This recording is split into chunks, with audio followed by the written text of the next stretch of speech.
Welcome back to the Malloy Twins podcast. And before we get into today's episode, we want to just take a couple of minutes. Usually we'd give shout out to sponsors, but this season we want to use our podcast as a platform to raise awareness and shine a light on organisations who are doing amazing work and deserve more respect for what they do. So on today's episode, we want to give a shout out to the Nina for Life Foundation. Nina for Life Suicide Awareness is a group that's based in Kingswood in Tallaght and is near and dear to our hearts. We had Jane and Pat from Nina on the podcast back in season 1, where they spoke about the group and the work that they do in raising awareness for suicide and mental health. But like with all organisations, they need support and funding wherever they can get it. We're going to link everything below for Nina in terms of their Instagram and their Facebook page so you can see the work that they do. And if you feel compelled to do so, there's also going to be a link to a GoFundMe where you can donate to the cause and help them to keep on doing the great work that they do. Welcome back to the Malloy Twins podcast. And today we're delighted to be joined by Clondalkin native and breast cancer survivor, Shauna Comiskey. Shauna, thanks for coming in today. No problem. Thanks for having me. Oh, you're more than welcome.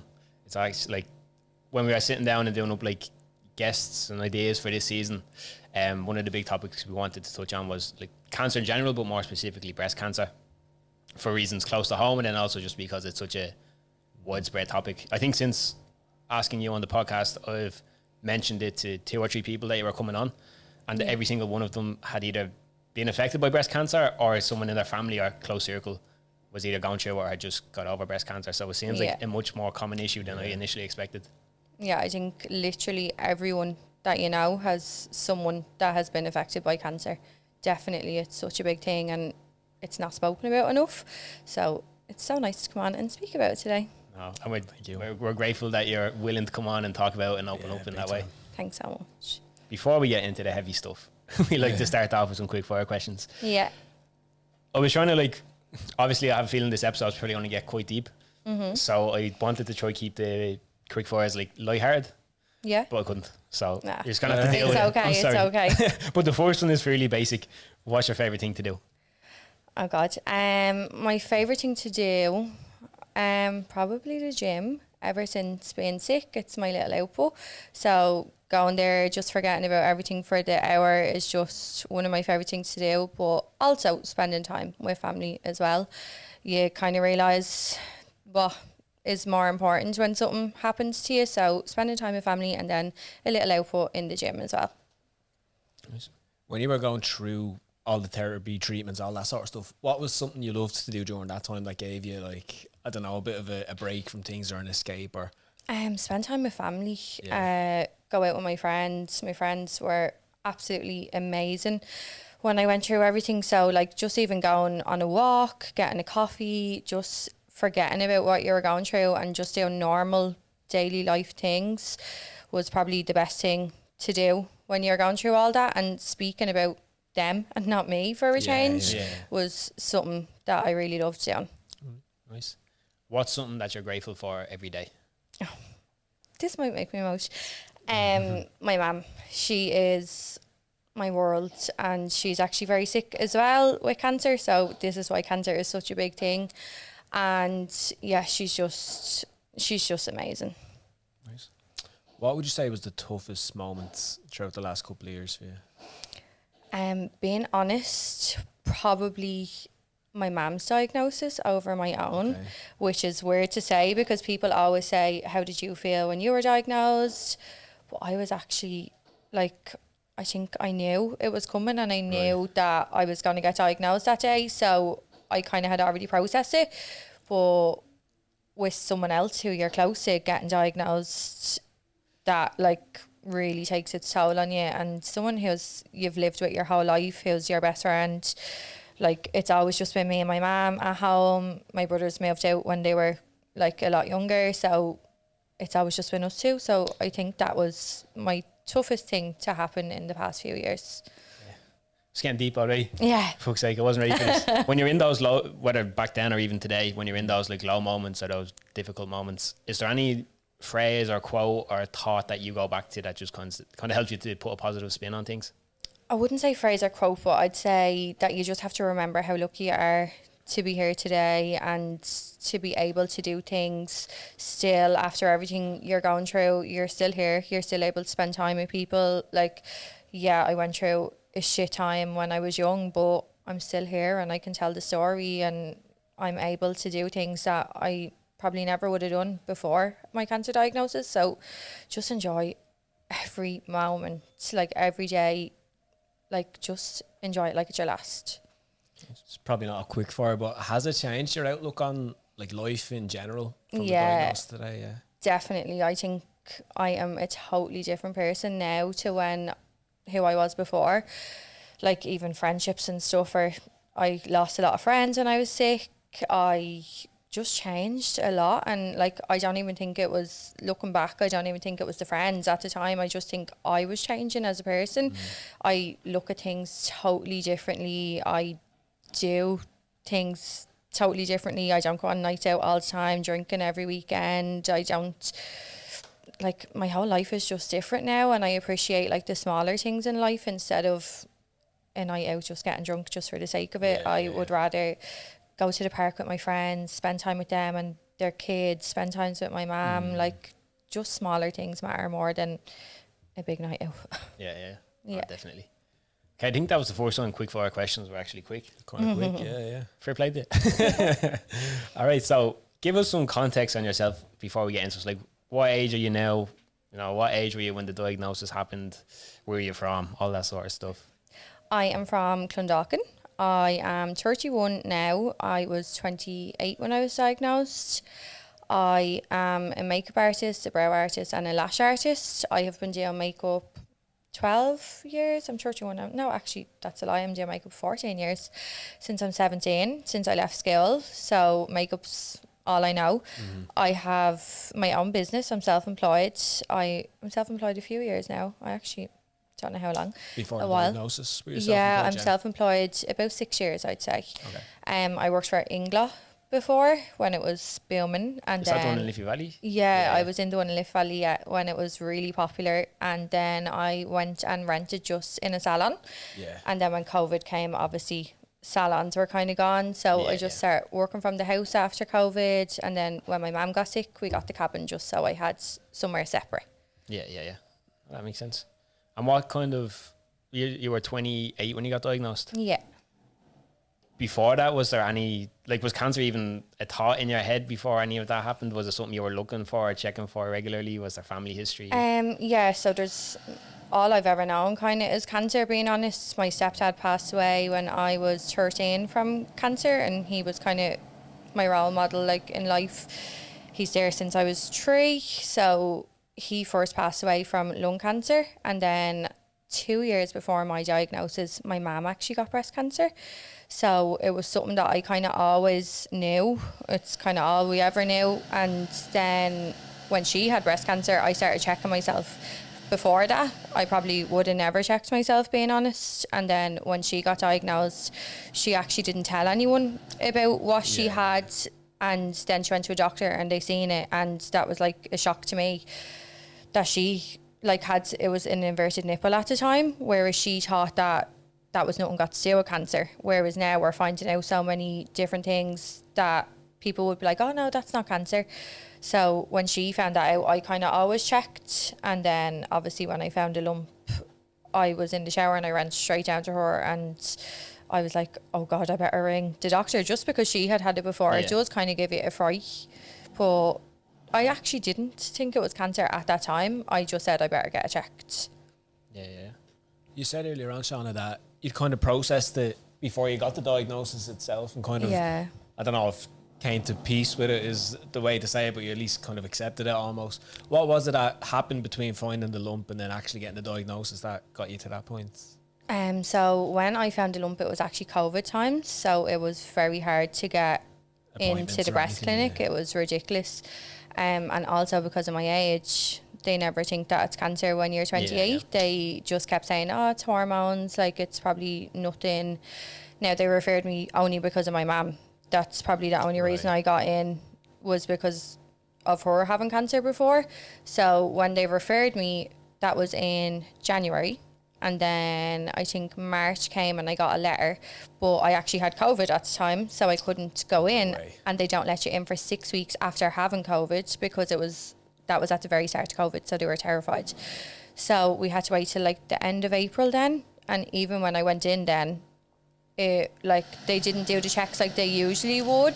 Right, yeah. They kind of just give you a little check. He was still like, oh, you're so young, I don't know if it would be cancer. I think it'd just be hormonal, but because you have family history, we'll send you for an ultrasound. But usually they do it on the day, but because of COVID they didn't. They said we'll have to refer you and you'll get a letter. So that was April. It was the end of June by the time that I got seen for an ultrasound. So that was 6 months. Whoa. And in that time I actually got another lump, and the pain started then. So I had like a fire, like burning pain in my chest, and that's when I was kind of like, oh shit, like I actually think this is something now. So the minute that pain started, I was like, I actually think this could be cancer. And then I went in, got my ultrasounds straight away. I knew I had cancer. I think they brought about 5 people into the room, like, and they were all just sitting there real quiet while they were doing biopsies on like 5 different areas. So I was like, they're not doing this for nothing.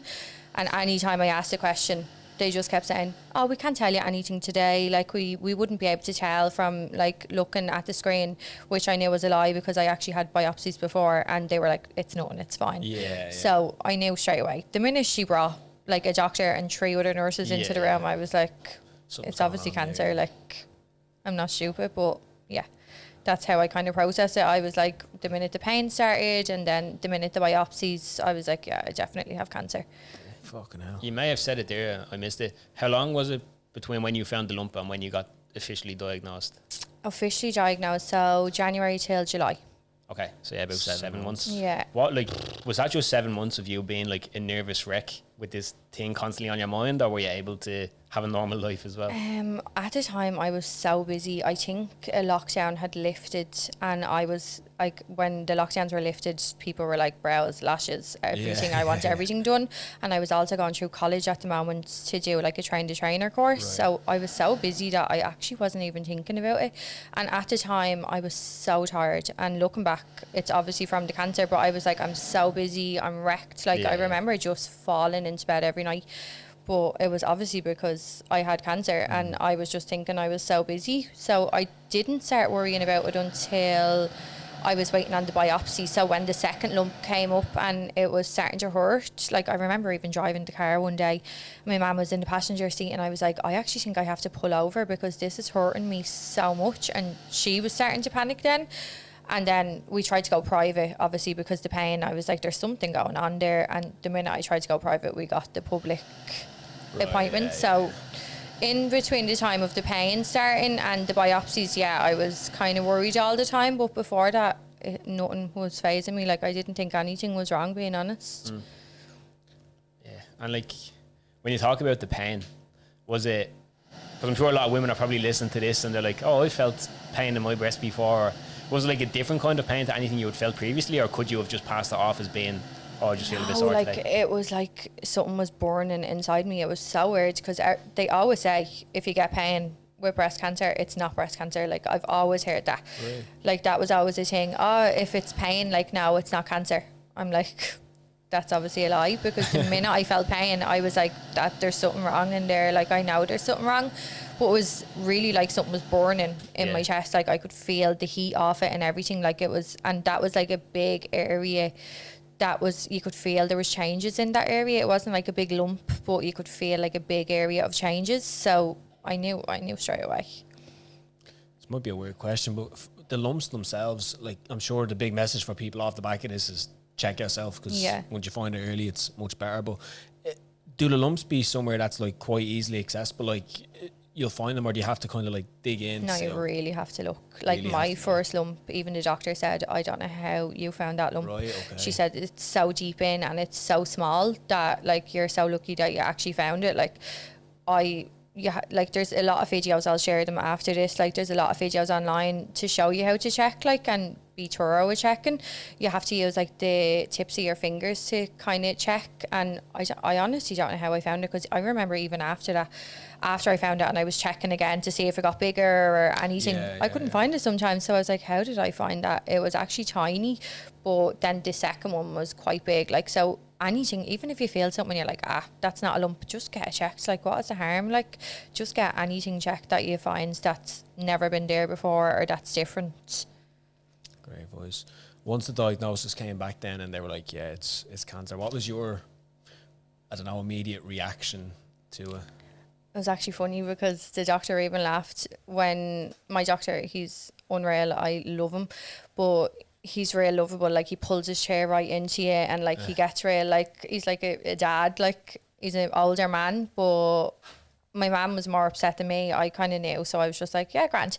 But the first thing I said was, all right, can I do IVF now? Like, because I was 28, I'm a long-term relationship. I knew with breast cancer, it's hormones most of the time. Like, I was like, am I not going to be able to have babies? That's the first thing that I thought of. And he was like, okay, calm down. Like, we don't even know how far gone this is. We don't know anything. Like, we will get to all that. But my first thought was like, can I not have kids now? Yeah, it was mad. Like, the things you actually think about when you go through something like that, it's like your whole life. You're like, right, what can I do to help this or to... Yeah. It's just mad. That's interesting, like the shift in perspective it gives when something like that hits you. It's like, fuck. Yeah. Crazy. And then beyond that, you said your mom had kind of a bigger reaction than you did. Obviously, you had kind of accepted it, so I'm sure for her it was tough. And then getting started into the actual treatment, how long is it between, say, right, we've got the diagnosis, this is what you have, and then when does the journey start in terms of like treatment, chemo, and like what is the first steps with it? It just depends. So they obviously have to test literally everything. Your whole body gets tested then, just in case anything has spread or there's something there that they couldn't see. So you have to go get bone scans, you get a few other different scans, like full body scans, you get bloods, they check everything. That's actually another thing. The day that you get diagnosed is the only day you're allowed to get a mammogram because of the age. So mammograms are, I think, I'm probably going to say this wrong and I should know it because it's something that's really important, but I think it's 50s. Okay. 40s or 50s. You're only allowed to get a mammogram if you're 40 or 50, which is crazy. Even if you go private or anything? Yeah, you're not allowed to get one. It's just the thing. A lot of people have tried to change that. Yeah. But it still hasn't been changed. For any men out there listening who don't know biology, a mammogram is a scan of your breast, right? Yeah, so you go into a machine and they like squash your breast down in the machine so they can see all the breast tissue more. But they send you for a mammogram then because you're diagnosed, and then like that's the only, until I had my surgery recently, I've only had that mammogram and then my mammogram before my surgery. Okay. But they send you for a mammogram that day and bloods and stuff that day, and then other scans a few days later. And the minute they know all the test results, I think it was, so I had my results, I think, on the 3rd or 4th of July, and 2 weeks later I had my mastectomy. So it was quite quick. Yeah. Quick turnaround. What was your official kind of, like, what was the cancer? Had it spread, like all that sort of stuff? I was so lucky. Like, I don't know how within the 7 months, even though there was 3 lumps with cancer in them, they were very small. So I was very lucky that it was still stage 1. So they just said mastectomy straight away before anything can spread. And then they obviously check your lymph nodes while you're getting your mastectomy. And I was very lucky that there was only like pre-cells kind of starting to go into areas, but they didn't spread. So thank God, I was very, very lucky. Okay. Was it a decision for the mastectomy, and like, was it a tough time? Because obviously getting that done is like taking a piece of your body away in a sense. Like, is that a tough decision to make, or at the time is it like, look, that's just what has to be done? I wanted that cancer out of my body straight away. Like, the first thing I said was, when am I getting a mastectomy? Like, I really want this gone, because then you're panicking knowing that it's cancer. I'm feeling the pain still in my breast. I was like, is that spreading? Is that why that pain is like that? Is that spreading? But no, honestly, at the time I didn't even think about like, what am I going to be like when I get this removed? I was just like, take it away, please, just take it away from me. Yeah. And then when it's gone, obviously it's very hard to process. You're 28, you've only one boob, like, you can't wear clothes that you wanted to wear anymore. Like, I said flat because they needed to do radiation, so I had to stay flat. So I wasn't allowed to get my reconstruction straight away, because they said you're definitely going to need radiation, and if we do your reconstruction straight away, that will change like the shape. It can damage the reconstruction. So they just said, just stay flat, and then in like, well, they tell you at the time, like, in a year or two, like, you can get your reconstruction, which didn't happen 3 years later. But it it's very hard after. Like at the time you're like, yeah, take it away, but after it's like, Fuck. your whole body's different. Yeah. And with the, obviously, chemotherapy I'm kind of familiar with because I've seen people go through it, and I know the process of like, you're basically every cell in your body gets wiped out and you lose hair and all that sort of stuff. What's the radiation like? What does that feel like, and what does it do to your body? So radiation is actually burning the skin and the cells. So it's kind of like sunburn on your skin, but obviously a lot more intense. I was actually okay during radiation. I had like a reaction where I kind of got like a lot of blisters and stuff in the area, and it burnt a bit, but I was quite lucky. It just makes you a little bit tired. It was sleepy. You're in there every day for 3 weeks straight. Like you have to do it every single day for 15 days. You get your weekends obviously as a break, but I was actually not too bad. Just the whole, like that area before I obviously had my reconstruction this year, it's still a different colour. Like to the rest of the year, it's mad because it's burned so much. It stays kind of that colour, that's why they have to wait a long time after for your reconstruction, because your skin is totally different in that area. So it was okay. Like I'm not saying it was amazing, but it wasn't the hardest part. Yeah. For other people, it's totally different. Everyone's skin is different. Everyone has different types of radiation, but I was actually not too bad.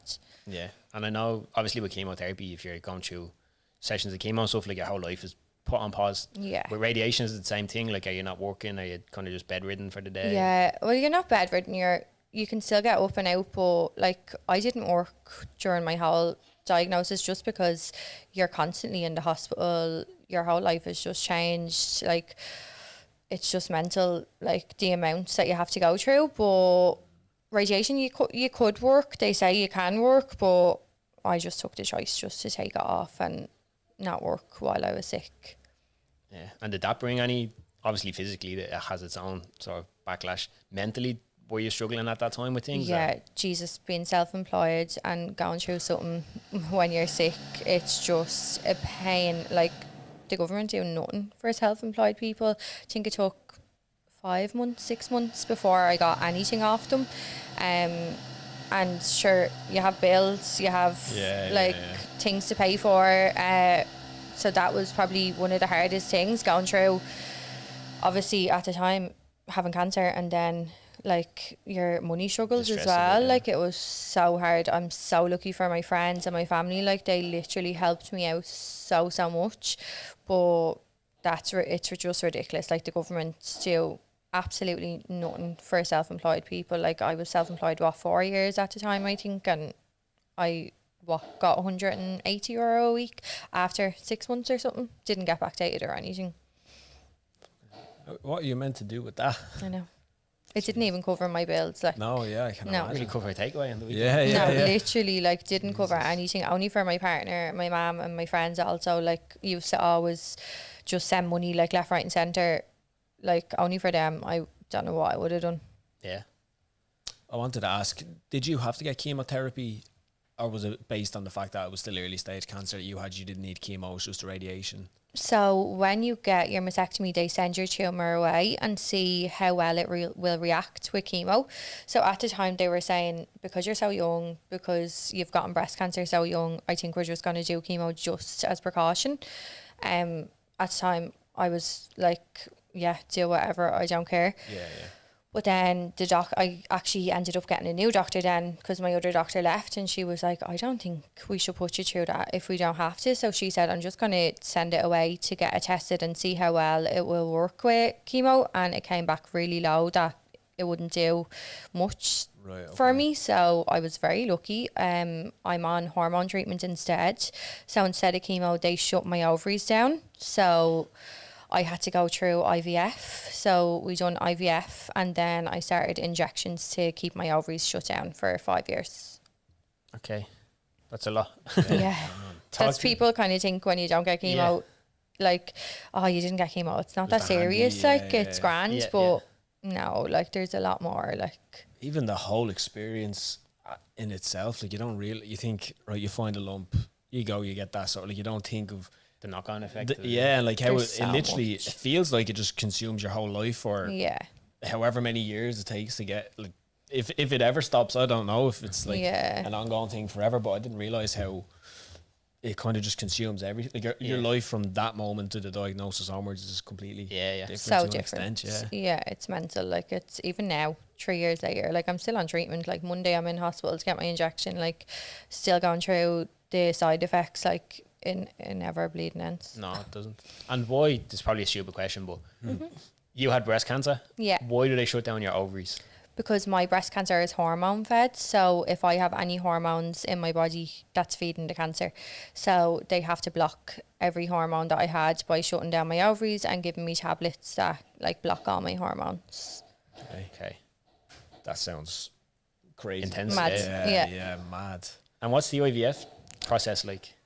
Mental. My boyfriend seems to think that he went through worse because of what he had to do. He's obviously know what I'm talking about, but I didn't. yeah, it's mad. Like, we're together 9 years now, so it wasn't even a question. He just said yeah straight away.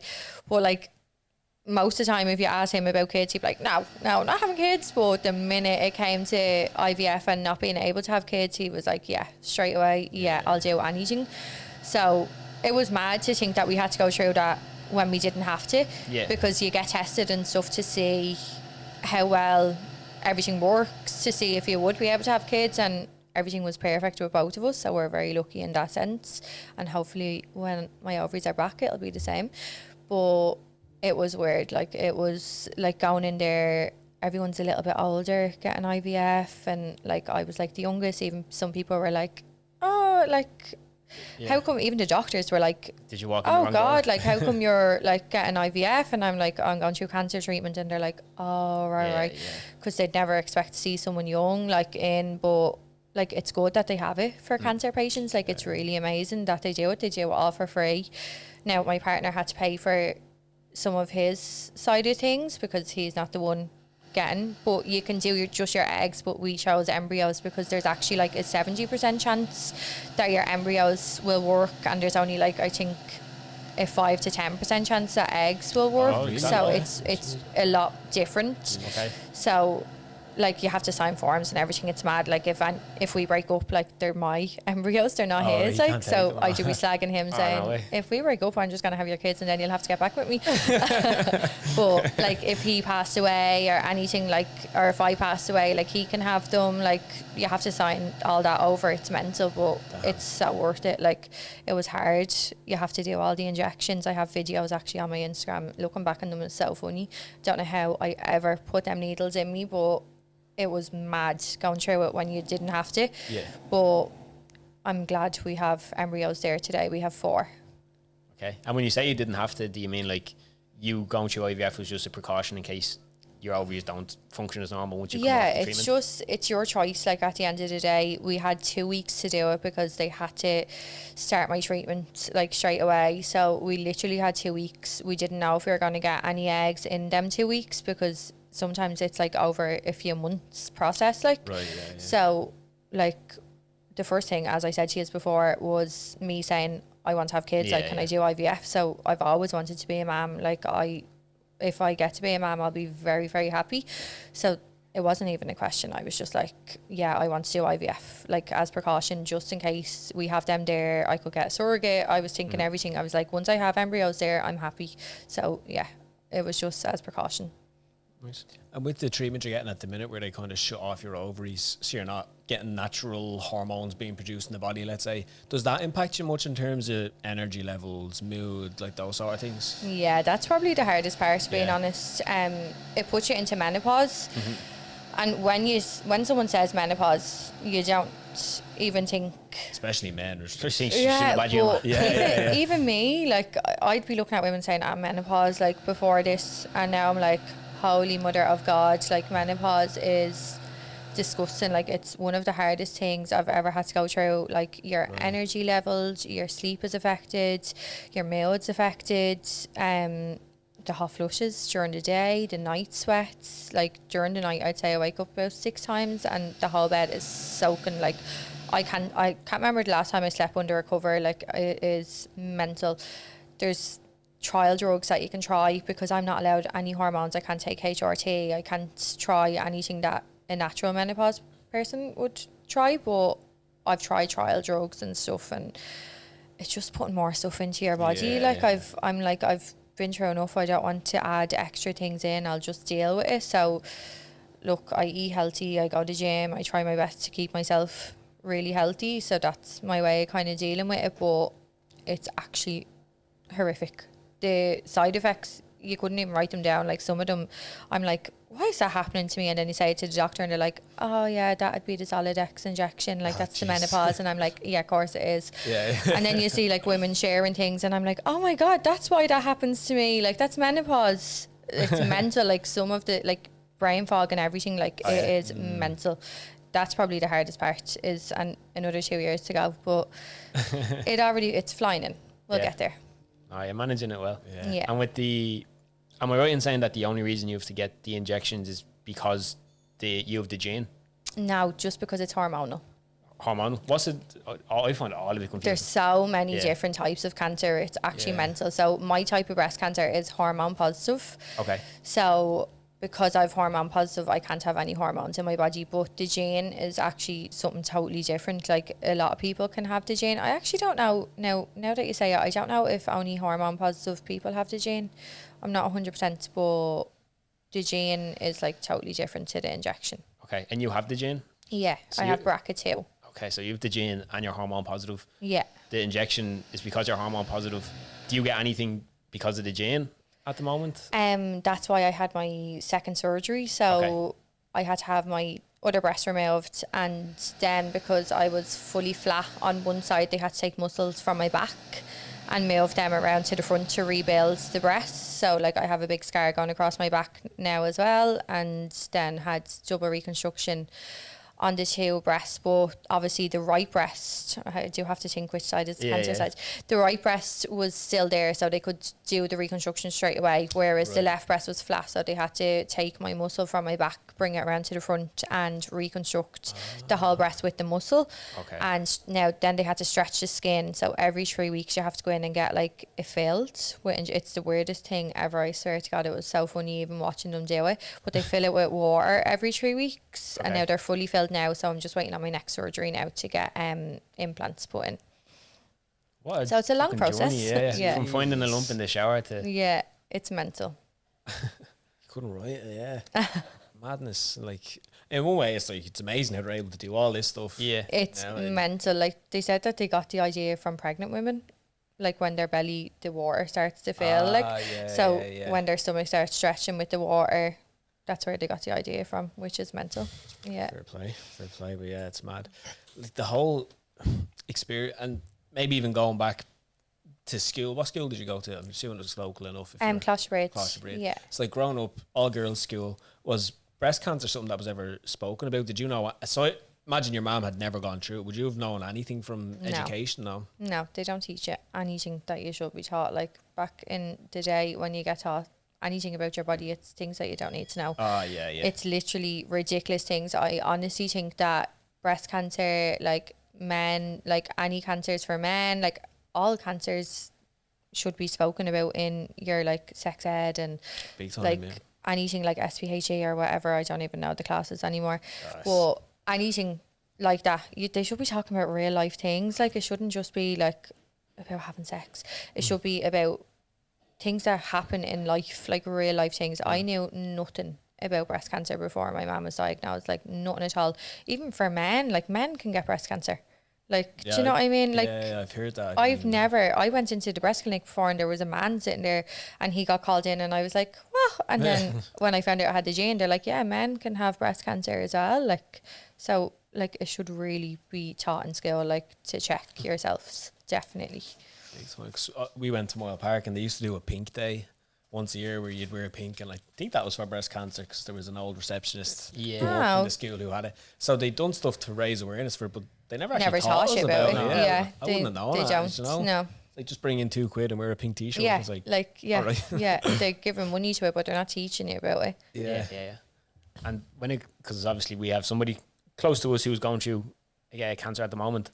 And like, speaking to her, she was kind of saying how sometimes, especially since the diagnosis, it's like you kind of feel like everybody is talking to you in a way where like they're always feeling sorry for you, Yeah. and like every conversation is how are you getting on, how's treating, like you just become like identified with this. Yeah, Oh, she has cancer. definitely. Like, did you experience that, and was that draining as well? Sometimes you still do, like, being honest. Like, I feel like some people don't know what to say to you, like, so Yeah. they just always do be like, and how are you? Yeah, And it's yeah. real, like, how are you? Like, and I'm Yeah, like, you yeah, I'm ca- grand, yeah. Like, I'm a wagon, I'd just be like, yeah, grand. Like, and they're like, are you though? I'm like, Yeah, yeah, yeah. I'm fine. But yeah, a lot of people don't know what to say. They don't know what to say to you, and that's what I found through everything. Like, people don't know what to say when you're sick. Like, you know yourself. Yeah. You go up to someone who has cancer and you're just like, how are you? Like, what else Yeah, do you you don't know whether say? to like ask it or avoid it or Yeah, whatever. you don't want to say like stupid things, so you just ask how you are. But yeah, people just really don't know what to say when you're sick. It's like, especially if you haven't had it in your family or you don't Yeah. know someone close to you that's been sick. Like, people don't know how to deal with it. Even my partner, like, he was like, when he found out, he didn't know what to say. He's never had someone close to him that had cancer, so he was like, what do I do? Like, what do I do? Nobody knows what to do. It's so hard being the person looking after the person who's sick. I actually find it's harder for like my mum and my partner than it was for me, Yeah. because you just get on with it when it's yourself, whereas it's them, they don't know what to do. Yeah, no, That's a great I understand point. that. Yeah, Like, they do. I don't know if it's that they feel sorry for you, like other people feel sorry for you, or I really just think they don't know what to say. yeah, you just feel helpless. Yeah. It's like I would do anything to fix this, but I can't Yeah, do anything. nobody can do anything. That's the thing. You really can't do anything. You just have to get on with it and get through it. Yeah, and because I know you said you're in a long-term relationship. Mm-hmm. What was it like with your partner, and how was his reaction when you found out you were diagnosed and stuff? Oh God, his was the hardest. I think. He actually dropped me and my mum in for the appointment, and it was COVID, so you weren't allowed to have. He couldn't come in, so he sat out in the car, and we were in there for ages because they were sending me for tests and stuff after we found out, and he just kept texting me and saying like, did you hear that? And like, what, are you all right? Like, and I couldn't text him back and say, yeah, I have cancer. Like, Yeah. I was like, I have to tell him when we get home. So I didn't even want to tell him when I got out to the car, because I was like, he has to drive home, he's going to freak, like, what am I going to do? And he kept saying, so how'd you get on? Like, what did they say? And I was like, oh, yeah, grand, we'll talk about it when we're home. So he knew, like, straight away. But even my mum was like, don't tell him when he's driving, like, Yeah, you know, you crash the mums. car. Yeah, don't tell him when he's driving, like, he'll have Wait till I get out of the car. Yeah. So we got home then, and I obviously just told him, and he just like was like a mute for a few days. He just kind of goes in on himself. So he was like standing out the back, just like staring into space, and That's how men deal with that stuff. got me upset, like more looking at him and my mum upset. I was fine. I was like, yeah, it's grand, we'll just get on with it, just get through it. But looking at other people upset, I found was one of the hardest things. Was there, and as someone who'd been the subject, let's say, going through it, I know we spoke about how sometimes people don't know how to approach it, or like what they can do to be helpful in those circumstances. Is there anything that, let's say there's someone watching who has a family member who's going through it, was there anything that you found when someone asked you certain questions or conversated with you in certain ways or done certain things for you was helpful for you? Just normal day things, like, instead of talking about being sick all the time, Yeah. just going and doing something normal was so nice. Like, not talking about me all the time. Like, anytime you're seeing someone, it's like, so what's next? So how are you? Like, what did they Yes, say? yeah. You just want to be like, what story? Like, how was this? Like, and Yeah. how did this person get on? Like, you just want to be normal for a change. Obviously, every day you're doing stuff for the cancer, so you just Yeah. want to do something that's for you instead of cancer. Like, you just want to go out and be normal, literally being normal, going for coffee dates. I know sometimes it's really hard to get up and get out, but it's honestly the best thing. Like, even after my radiation, I started back in the gym straight away, and just like, I was like, I just needed to get out of the house and do something normal for like a change. And I just went back and started like live sessions. So do something for you and not for the cancer. Yeah, That's such a great way to put it. Yeah. Yeah, because like everything you do is about the cancer. It's like going to the hospital for the cancer. All the do time. this for the cancer. So it's Yeah. like, what do you do for you? For you. Yeah, yeah. that's powerful. Well, you can easily see how Oh, you yeah, fall yeah. into the other way. 100%. Oh, I like some people you see even in oncology, and I feel sorry because they're so negative and they fell into the negative side of things, whereas I don't know how, I think it's from my mum. I'm so positive, and I was like, why would I like let this ruin everything? Like, it's already taken over my body, so I'm going to do things that are going to make me feel better and things that are going to help me. And then you see people that they're just in the wrong mindset and they can't help but be down about it. And it's so sad, because if you are positive, it helps you through it like so much, like so much. Big time. As Lee said, it's a close to home topic, and the person that we know who's going through, like, she's so mentally strong. Like, she'd be telling me about the kind of internal conversation she'll be having about what's going on and how she deals with it. And it's like, some people might hear it and think, oh, you know, you can't just like manifest yourself back to be healthy, like blah blah, all this stuff. It's like, who gives a fuck? Like, if this is what helps me cope and get through it, fine. If you want to go and be negative about it and you know, wallow in self-pity, cool, but like, I need to stay positive. It's that's part what I of the mean. You don't want to bring other people down because you're feeling that way as well. Like, it's like, if someone's positive, like, that's amazing. Like, it's the one way to get through it is to stay positive. It's the only thing that got me through it was staying positive. Yeah. And going through I know obviously you were saying your diagnosis, you were lucky that it hadn't spread too far and there were small lumps and stuff.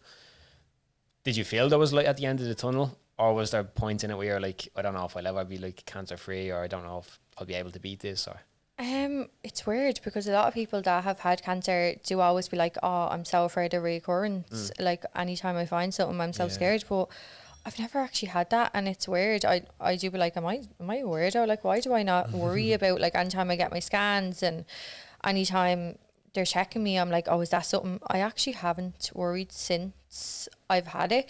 I think, like, you've had it before, you've been through it before. If it came back, you have to get through it again. Like, that's life. But I'm actually, like, very hopeful that I won't get it again. Please God. But obviously I've had my surgeries. They've taken everything away. So I think that gives you a little bit of relief as well. You're like, everything's gone. Like, please God, it's never going to come back.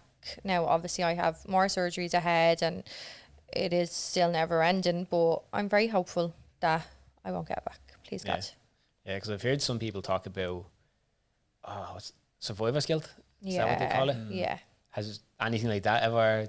Have you ever felt that or experienced it? Yeah, it's hard, especially when people are texting. Obviously, I shared my story so much on social media that I have a lot of people texting me when they get diagnosed, and I feel guilty that I'm like actually living my life now and they're going through it. But in a sense, you're looking back and you're like, that was me, and I'm showing them that, like, you will get over it and you will get back to your life. I may still have side effects and stuff from my treatments, but like, I'm actually way stronger than I ever was before my cancer diagnosis. So, like, it shows that you can be much better than you were before having cancer. Yeah. Do you find we sometimes, and it's completely unrelated, but sometimes we'll get like people who will say to us, oh, you're the lads from the podcast, you know, that way, like random people you can see. Do you get many people just, I don't know, at work, in around the place, around Clondalk, and be like, oh, Shauna, like, you don't know who they are, but they know your whole story, everything that's been about you. And it's weird because obviously I don't have that many followers. Like, I'm not one for, like, I don't want loads of followers. I just wanted to share my story. And when people did say it to me, I was like, oh my God, that's amazing. At least, like, I actually was getting it out there. But even walking through Tesco and stuff, like, people that worked in Tesco were like, I follow you, like, I seen you, you're doing amazing. And me might be like, oh my God, I'm scarlet, like, walking here. But it's nice to know that, like, what I wanted to do, share like a little bit of awareness, it has worked. So yeah, it's nice. What inspired you actually to share? Because I can imagine it's very easy if something like that happens, be like, not telling anyone, I'm just gonna go to a hole for a few months and deal with this. I think it was because I didn't know much about it myself either before getting diagnosed, that I was like, oh my God, like, I'm 28 and I have breast cancer, like, people definitely need to start checking themselves. Like, so I don't know, I remember just finding out, and I think it was like 2 days after I found out, I obviously had to post on social media and say that I couldn't work anymore. I posted that, and then I had loads of messages saying like, oh my God, are you okay? And I was like, do you know what, I'm just going to share it and just spread a little bit of awareness. And then from there, I used to, I don't know how, because I wouldn't talk in my stories now, but I used to talk in my stories all the time. Like, anytime I had appointments, I'd be like telling them, because I'd be finding things out while I was going to the appointments as well. So I was like, I'm just going to share it and see, like, if it does spread a little bit of awareness. And Jesus, the amount of people that text me being like, I'm at a check-in, I have a lump, I'm going to get checked. Like, it was amazing. So it helped. And sure, look, I'm still doing it to this day with Breast Cancer Ireland. Like, we done a Fort Arc campaign.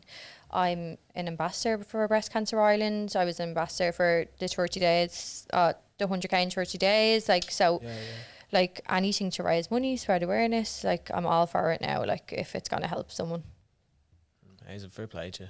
That's amazing. It has to be done.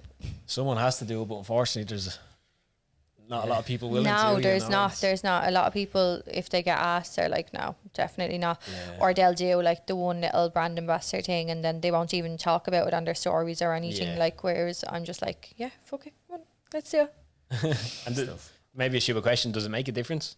Like, it's easy to knock things off. It's just some charity gimmick or whatever. Like, no, it does. Like, you meet people like that have went through it as well, and that are doing good. Like, I've met so many people just from doing events, and hearing their stories inspire you. Like, even though you've been through it yourself, hearing other people's stories and different like walks of life, it's great. Like, just to see how positive you can be when you go through something so bad. I always find with those things as well, it's easy to kind of, I don't know, when you get started with something like that, you might think, oh, I want to change the world, I want to help, like, eradicate it, and then you're like, all right, I may not change the world, but if you can help one person, like, you won't change their world, but you'll change their world. One person, and the knock-on effect of that is like them, their family, everyone that they know, the next person they go on to help, like the ripple effect that it has. So even if it's one, and I'm sure it's way more than one person as well, but even if it is just one person who benefits from it, it's more than worth it. Yeah, even when I went through this surgery now in April, I shared about that, like, because people, I was like, I haven't posted about breast cancer in ages, and I was like, oh God. And then I got my surgery date and I started posting again, and then you get people texting you again saying, oh my God, I'm gonna go get checked. Or so it's good. Like, obviously you forget, you get back to normal life, you forget about like updating things and sharing things, but when I started sharing again in April, like, more people start texting, so it's good. It helps people, definitely. Massive. And I know we spoke before we start rolling the cameras about you going to the gym, being big into that. Your early morning gym sessions, 5:30. So actually, anyone going through menopause saying they can't get to the gym, you know. Yeah, you just have to push through. No. But was the gym and training and exercise, was that a big part of your life before the diagnosis, or only afterwards that it kind of... I would have been one of them that went to the gym but ate what I wanted, or went to the gym for a few weeks and then never went back for a few weeks, and kind of hit and miss. My brother's obviously a personal trainer. I trained with him for a while. I actually had a different thing wrong with me a few years ago called sarcoidosis. We won't get into that. It's weird. And he trained me after that just to kind of get back to myself. And then I trained like just in kind of group sessions. But when I got sick, I just needed a little output. I tried counselling. I just didn't. It wasn't for me. I tried it. I talk so much as it is that I think that I was like, I've already spoke about all this. Like, I don't actually need to talk about things. I just need a bit of time for myself. So I actually joined just a Fly Fit gym. My boyfriend came with me when just after radiation. He used to come with me just a few times, so I was okay. In case I got weak or anything, because I didn't know how I'd be. And I joined up with a coach, Sarah Carterson. Have you ever heard of her? I joined with Sarah's challenge, and from the January, so I finished my radiation in December, and from the January I never looked back. 3 years later now, and I was with Sarah for 2 years. I'm with another coach now, and I go 4 days a week. I actually started running after my last surgery because I wasn't allowed weight train. I was like, I need to do something, so I started running. So 4 days in the gym and 2 days running, and I literally could not go a week without it now. It's just my output. 6 sessions a week, run your own business. Breast cancer, go through all the treatments and all the rest. You need to do something to keep going. You do. You're a bit like Superwoman. It's such a nice output. That hour a day is just my hour to not think about anything else. Obviously, my mum's sick at home. Like, she's terminal at the moment. So that on top of going through what you're going through, you need something. So, like, cancer is just everywhere in my family, so it's nice to have something that you don't think about anything for that hour. Yeah, no, for sure. Do you mind talking about your mum a little bit? No, go for it. Might get a bit upset, but I think I'll be That's alright. okay. If you tear up, I'll probably tear up as well. So you're all good. But just you mentioned how, like, I think the first question, or one of the first questions I asked you, somebody asked a question anyway, and it was like something you're grateful for. I think I asked it, and you said your My mum. mum, yeah. Well, obviously, I'm sure you've had a great relationship before the cancer, but since your diagnosis and stuff, what has that relationship been like between the two of you? It's good to have someone that you live with that knows exactly what you're going through. And even now with her, so she was first breast cancer. It's mad, like the past 6 years, there's been cancer nearly every year. So she was breast cancer 2019, 2021 I was diagnosed. Then I think 2022 she got diagnosed then with bowel cancer. Then she got the all clear, and then last year in September it had spread to her lungs and her abdomen. So she's actually doing, like, health wise, like now she's gone through treatment, but she is doing really well for the type of cancer that she has. She should have been gone a long time ago, so she's defying all the odds. But she is just like my best friend, I swear to God. We are like, if you seen us two together, you'd be like, what is wrong with them two? Like, we kill each other, but laugh and kill each other. She's just amazing, and having her already gone through it and me going through it, we understand each other and how we feel. And I know that she needs her days to just be on her own, and that, like, sometimes you just need time to just process everything yourself. So it's nice to have someone that understands what you went through. Obviously she's gone through way worse than what I went through, but it's just nice to have that person there that has been through similar. Definitely. Was there anyone else aside from your mum at the time? Obviously you mentioned your mum and your partner being two big people. Is there anyone else throughout that time that you found a good support network or helped a lot? Yeah, I have 4 best friends that are just the best. So actually one of them is my boyfriend's sister. Okay. So everyone's like, were you just friends before you got with him? But we actually weren't. We just got really, really close, and she's my best friend, and I'm lucky now to have her as family as well, and her partner. And then my other best friend and her partner, the 6 of us would be like really close, and they were literally like, I could not fault them for anything. They were amazing. They were in my house whenever I wanted. Like, the day I found out I had cancer, they got home from work and they were at my door. They brought me out to Bray. We went on a walk. We got ice cream. Like, they were just there for everything. They actually set up a few little fundraisers and stuff to kind of keep us going throughout it. Like, we done like a big rally down the field in Clondalkin. They done like football events, like just loads of different things to raise money for breast cancer. And they done like 100k. I think it was in the month of May, the year that I was diagnosed. Oh no, that's a lie. It was probably, I don't know what month it was, but I think it was August or something. But they all ran like 100k for like the month and raised money. Like, they just were out of this world. And even to this day, like, even with my mum, like, they're just amazing. Yeah, I know you mentioned at the start of the episode that going through, obviously the person you become when you're going through that, obviously priorities change and stuff. And you said you lost some friends in the process, but was kind of more you changing than them. What was that change, do you think? Was it just like you realised who your close friends really are and who wasn't? Or yeah, I don't want to get too much into it, but they had a different life to what I had, and it just made me realise, like, that's not the type of people that I want to be now. I'm totally different now, and I just want people to be there for me through everything, and not just want to be there for the good times. You know what I mean? Some people, I think, find it hard to go through your bad times with you, whereas my friends now are there through every single time that I go through. Whereas when it comes to like negative or sad or hard times, I just felt like it just wasn't for me anymore. I've changed.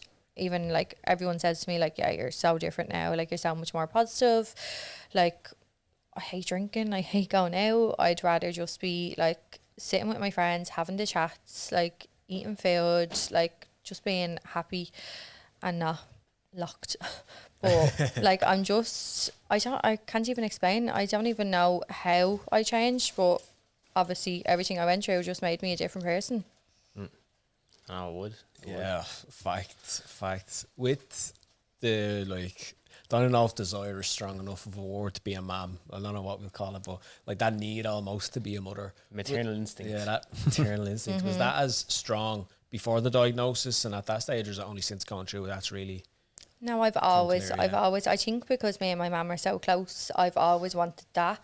And especially now, I'm not going to get upset, but especially now with her being sick, I'm like, I want that. Like, so like when she does pass away, like obviously we know it's coming, but when she does pass away, I want to have that relationship like with my child. So I've just always loved kids. My niece, like if you ask anyone about my niece, they're like, she idolizes you. Like we just love each other. Derek actually has, you're gonna laugh, about 50 nieces and nephews. He has 16 brothers and sisters. So like we're always around kids. Like we love kids. My friend has a little boy and I adore him. Like I think I've just always wanted to be a mom, and I think I'm meant to be a mom, please God. But yeah, it's always been there, always.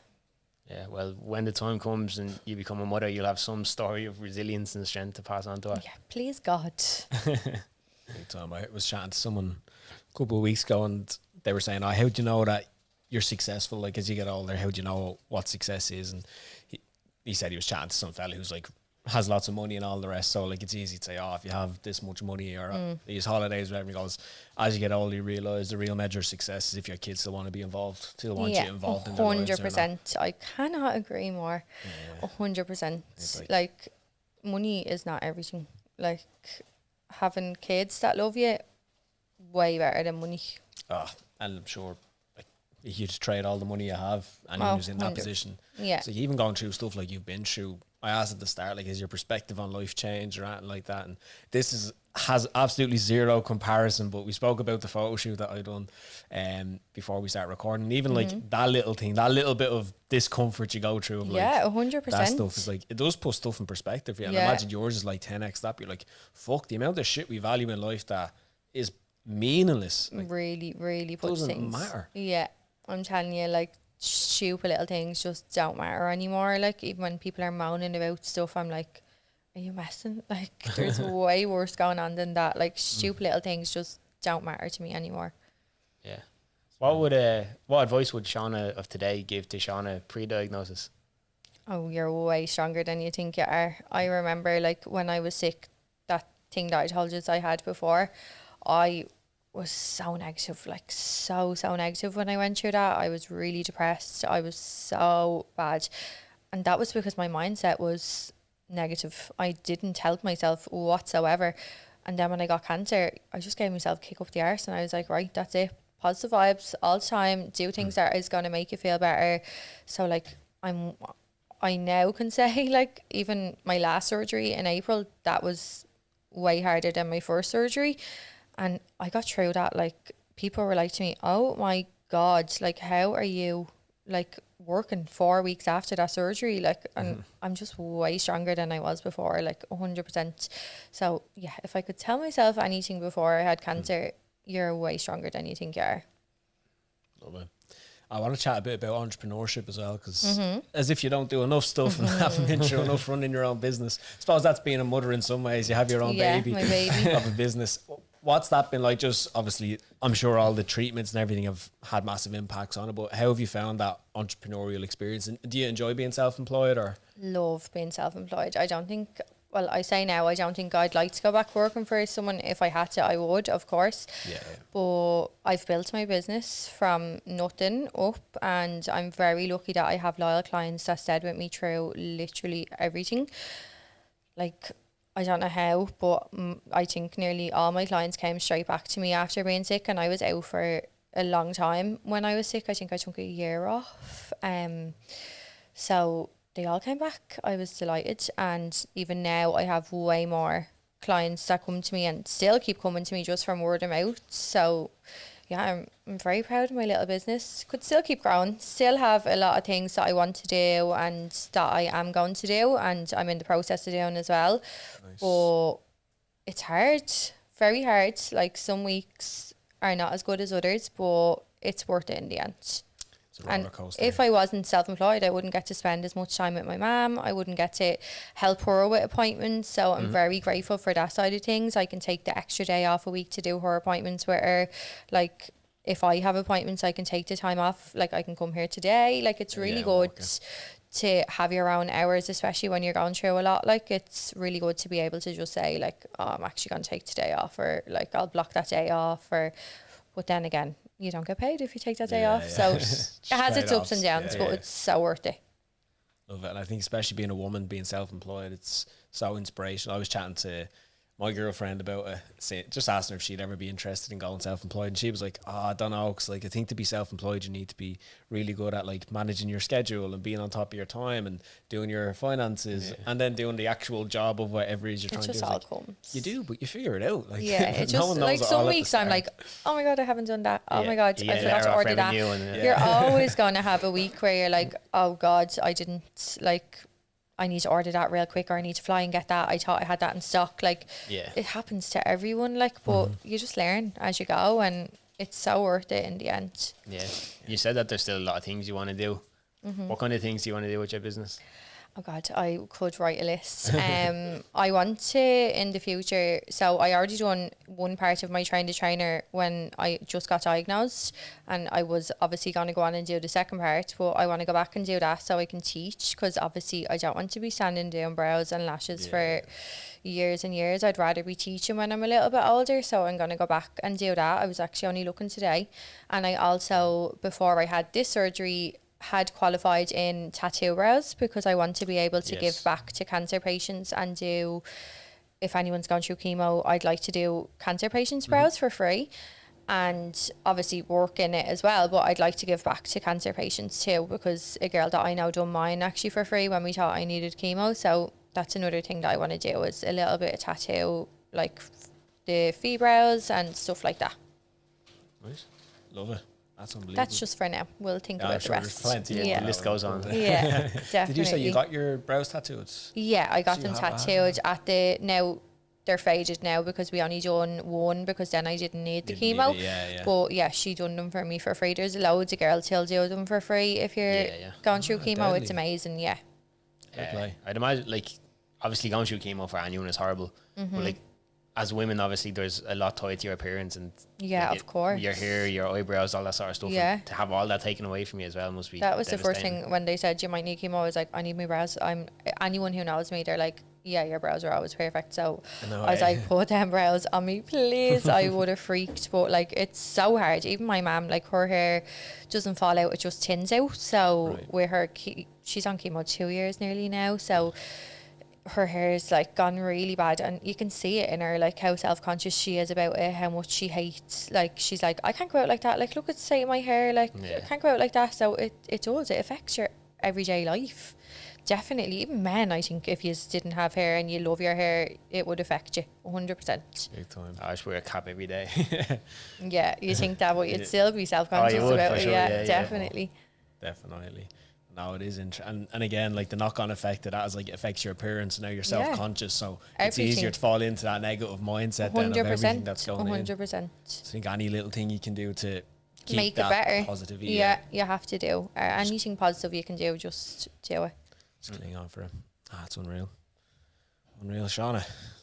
You've been through the absolute ringer, but somehow you got through with a smile on your face, and the way you're able to come and like share that story, and I won't say paint it in a positive light, but put a positive spin on it of like, it's not the end of the world. There's light at the end of the tunnel. The more that you can do to look after yourself going through and keep your own spirit upbeat and be there and keep showing up and getting it done is like the better. So like, fair play to you for coming on and thank you so sharing much. all that. I'm actually not out of questions yet, though. So keep going. I'm Go sorry. for it. You're gonna have to You're stay alright. warmed up for a few minutes. That's okay. Work away. But I wanted to ask, you said you have one more surgery to go to. Yeah. When's that? I don't know. I hope soon. So after you have your last fill on your expanders, you have to wait 7 to 12 weeks. But I think it's been about that now. So they'll just ring. Like, with the hospital, you never get an exact time. Yeah. They said a year for my reconstruction, and it was 3 years. So you just don't know. I'm hoping it's either October, November, or January, because I'm not taking work off for December. It's my busiest month. I don't care. I'm not doing it. I've been through enough and took off enough time. I'm not doing it. Fair. So please God, either before December or in January. The new year. We'll see. Nice. And when is that the final then? Surgery? No, I wish. Because I have the gene, I have to have a full hysterectomy when I have kids. What's that? So your ovaries and womb and stuff, yeah. You need to have all that taken out. So that's why in 2 years' time, when I come off my injection, hopefully my down there will come back to normal. And then we can try have kids. And then after, even if I just have one, I'm happy out. Yeah. If I'm blessed to have one, I'll be happy. But then I have to have a hysterectomy after that. They say from 35 onwards is the age they recommend. Okay. Right, okay. That's a lot, isn't it? Yeah. I wouldn't have put those pieces even together as like... It's just the gene, because it's the BRCA2 gene is ovarian, breast, and they say a little bit of melanoma as well. They have to do precaution. They have to take all. Yeah. It's up to you. If Yeah, you of don't want course, it and you want to keep getting checked for the rest of your life, that's up to you. But I'd rather have my kids and just get over it. Yeah. I get it. Like, it's like the kind of decisions that you never think someone would have to make. No. Especially not at that age as well. No, definitely not. You'd never even consider that. No. That's something you'd have to think But about. that's the thing, like even with the gene, like people think, oh, it's just breast cancer, like it's fine, and then you're like, no, in a few years, like you have to have this, and you're like, what? Why? Like that's not breast cancer. I'm like, yeah, but part of the gene is other cancers as well. Yeah. Is there any sign, Shauna, that someone might, I don't know, if you have someone in your family who has it, is that mean you're more likely to have the genes? I'm thinking of someone who maybe doesn't have any lumps or anything yet, but wants to get checked for, or wants to see, do I have the gene as well? Yeah, it's mad because a lot of people, like when I first got diagnosed, because my mum had it, they were like, oh, we're going to test you for the gene because your mum had it. But we were trying to think, we're like, is anyone else in the family that had it? Because usually it's a few people have had it. Yeah. And she was like, no, I don't think anyone else had breast cancer. And then we found out it wasn't from her, it was actually from my dad's side. And then when I asked him, has anyone in your family had breast cancer, he was like, oh yeah, to think of it, like his aunties and I think his mum might have had it.